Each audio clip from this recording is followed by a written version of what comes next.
Hey guys, Nick here. Welcome back to another Payday video. Today, we're going to be taking a look at Dev Diary episode 2, where they talk about specifically platforms and cross progression. Honestly, there's just a lot of hopeful stuff for the future of Payday 3, so I hope you guys enjoy this video where I kind of react and break it down a little bit. Before we get started, just wanted to give a shout out to some of the guys in the Discord, specifically Addy, Drayload, Natrav Stalin, Grins, and more that I'm probably forgetting. Thank you guys so much for your help. You may not have specifically assisted on the creation of this video, but you always show support to me, my content, always are talking to me in the Discord, so it helps keep me going and keep making content for everybody else. With that, I think that's it for me. If you haven't already, please subscribe if you enjoy the content and you want more Payday content on the channel. Helps me out a lot and lets me know what kind of content you guys enjoy and what kind of content that you want to see more of. I think I am finally done ranting and probably wasting your time. Enjoy the video, and I'll see you in the next one. Peace out. How's it going, everybody? Welcome back to another Payday video, and today we're going to be looking at episode 2 of the Dev Diaries for Payday 3. These Dev Diaries are kind of a way for us to look ahead as to what we're going to be getting and expecting in Payday 3, and so today we're going to be going over specifically platforms in the video, consoles, what have you.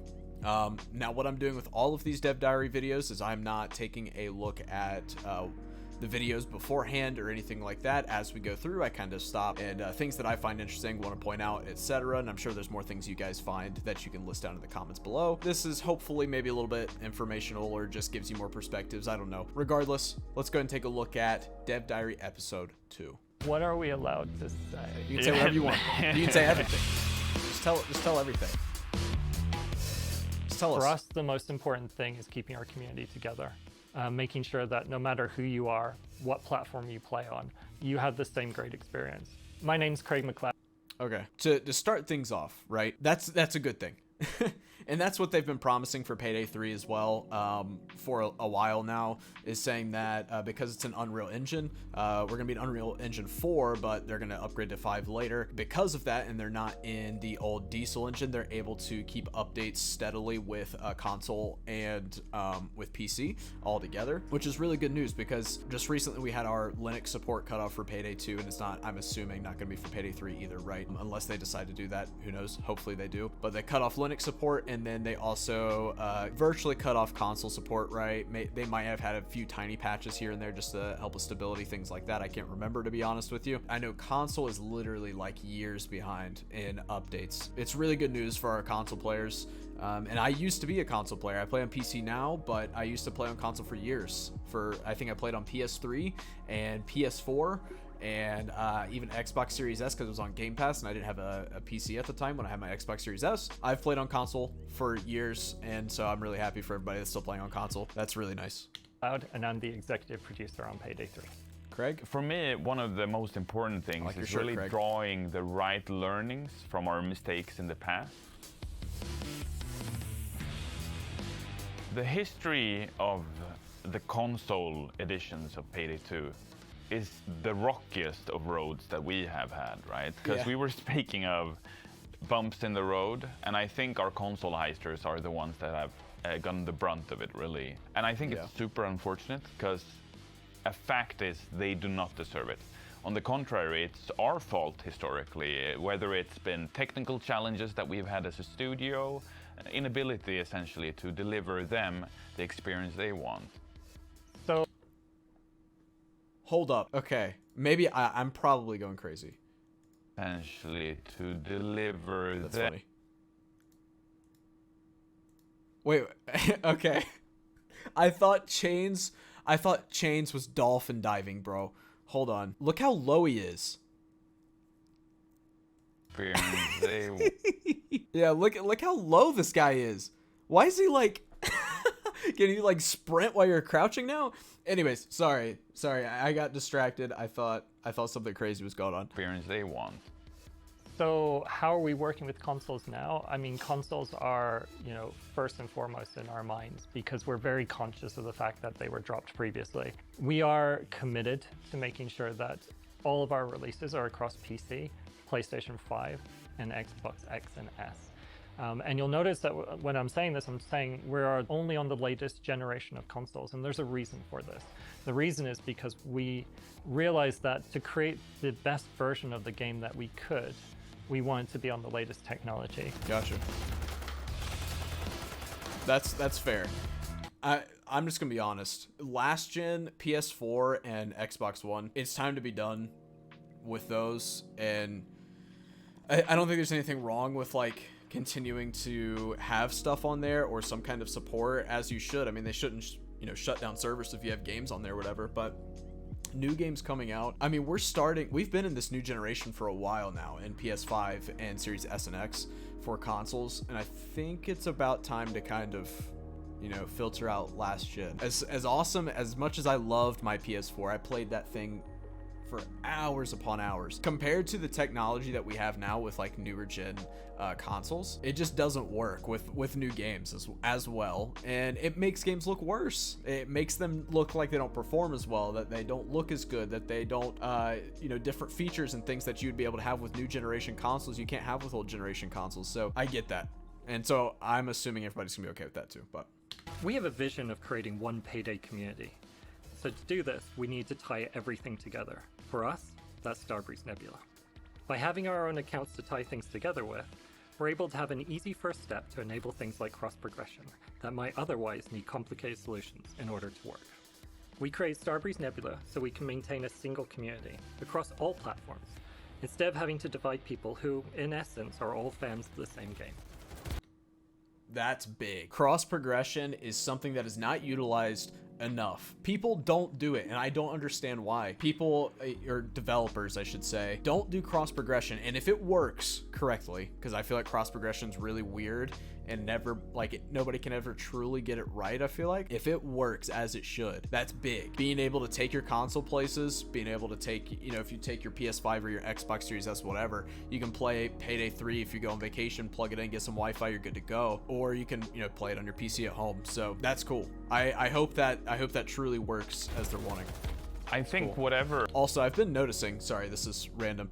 You can see that he's wearing like some black gloves there, and obviously he has on some kind of different suit. He has like the like cuffs at the end, which we haven't seen on any of our heisters. And then I also saw a guy earlier that had on like brown. Yeah, so he has on like some brown. Ooh, look at that motion blur. He has on like some brown gloves. So that's a little bit of a glimpse into cosmetics, I guess, but obviously that's not much to go off of, so we'll see. I think whatever tools we decide to create at Starbreeze are to the benefit of the players and our ability to make the best games we can. I think it's that simple, right? Like you touched on, I understand that there are some that might be apprehensive towards signing up for new things, but the players have to remind themselves, I think, that we're here to build something beautiful over a long period of time. And in order to do that, you need to set a proper technical foundation in order to achieve that. That's what I'm talking about. Starbreeze, overkill. That's what I'm talking about. And that's what I was talking about last episode, man. Getting all that foundational work done. Care about that core gameplay, core technical progression, whatever else you want to implement into Payday. That's all that matters, dude. Or I should say it's all that matters. But for the long-term, healthy community, healthy game, come on, man. That's what you got to focus on, and them saying that, at least. Obviously, time will tell if that's going to be the case. That's what we want. So that's really good news. Really good news. What would be my message to the Payday 3 community? I want to say thank you for being so welcoming, actually. It's really great to be invited into the Payday community, into the family. I think we're going to do something great over the coming years, and I'm just really excited to be a part of it with all of you.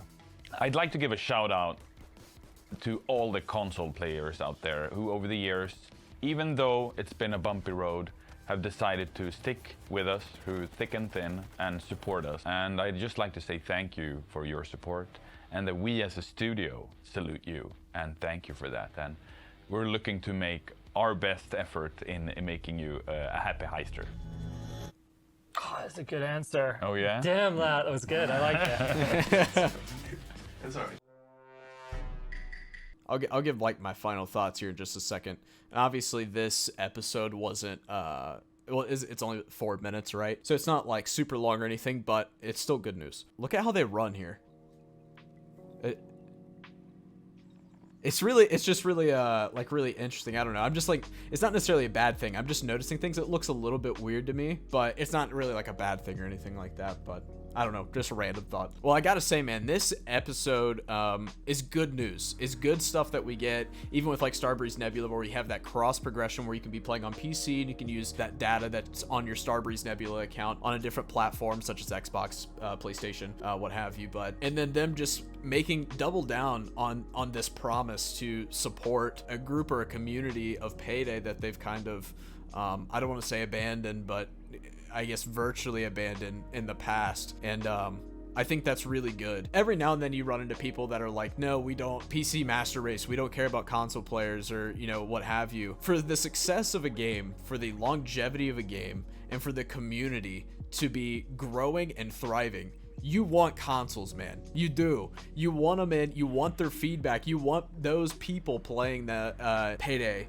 or your game, whatever game you're playing, whether it's Payday or not. And so I think this is good news, not only for console players, of course, but for PC players as well, because it shows that they care about their community, they care about pleasing their fans, pleasing their community, and making sure everybody's happy, whether you're playing on PC or whatever platform you're playing on. So all in all, these dev diaries for me are hopeful and promising, and I enjoy watching them because they make me more excited for the game, whereas before these dev diaries, my excitement had kind of diminished. And so now, because of these dev diaries, I'm actually a little bit more excited for it, hearing from these developers, from Almir, and thinking, okay, cool, you know, they care about us, they want to do the best they can, they're excited for this game, they're excited to tell us about everything that they're doing. With that, guys, I think that is the end of episode 2. Thank you so much for watching. I hope you guys are excited for Payday 3 as well. Let me know down in the comments maybe something I missed in this episode, or something that I should look out for in the future, or something that you're looking forward to in the future. I'll catch you guys in the next episode. See you later. Peace out.